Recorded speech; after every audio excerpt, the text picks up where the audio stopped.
a model from Google called Gemini 2.0 Flash Experimental. They really need to fix the names. Is incredible at interleaving text and images. It went into wide release yesterday. And you have to go to the Google AI Studio to get it. I don't know that it's available anywhere else right now.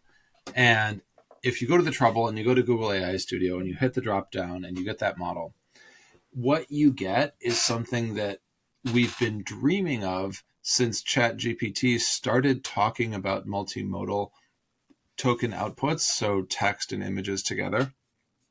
And then they never released, like ChatGPT didn't release it. But Google did. And Google is able to generate really, really good text inside an image now. So if I tell it to write a LLM equation on a chalkboard in an image, it's not gobbledygook. It's actually a good equation.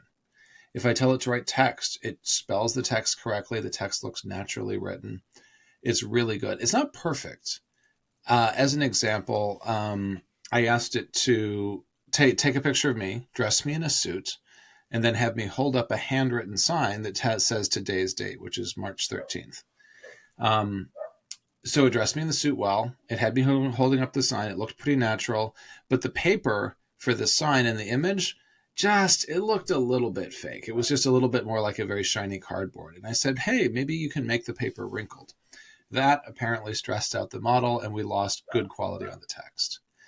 And so I don't want to convey the impression that this is perfect and it's going to take away Photoshop and designers will never work again. That's not what's going on here. But it is a lot of progress to be able to tell a model that you want to edit an image in a specific way, and it will only touch that area. As an example, if you have a picture of a dragon, and if it's orange right now, you can say, please make the dragon green, and it will actually not change the outline. It will not change the background. It will not change anything else. It will just make the dragon green. That sounds really obvious. That's something you could say to a human and it would work well. It is not something that we've been able to do with AI to date until now. So that's a really big deal.